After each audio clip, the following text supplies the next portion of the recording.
Good day, friends.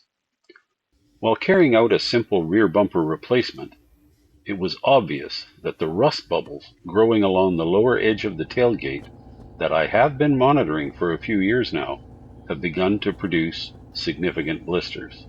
If I want to save the tailgate, it is time to deal with these now.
Before I can even think about starting to grind away rust, all traces of dirt, wax, or any other surface contaminants must be removed.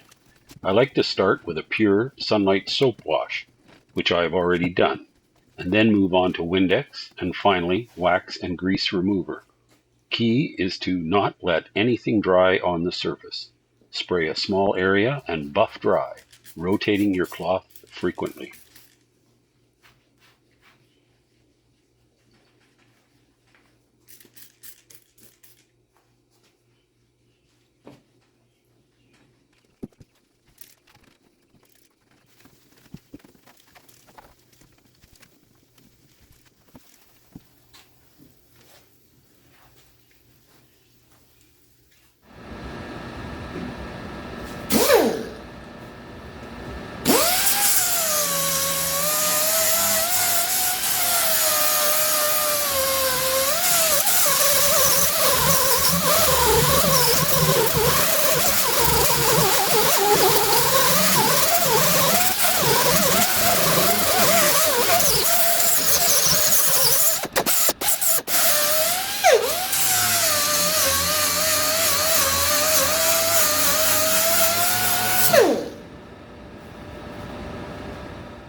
Once the outer skin is removed, this inner structure will have to be specially treated for rust before the new skin is fitted.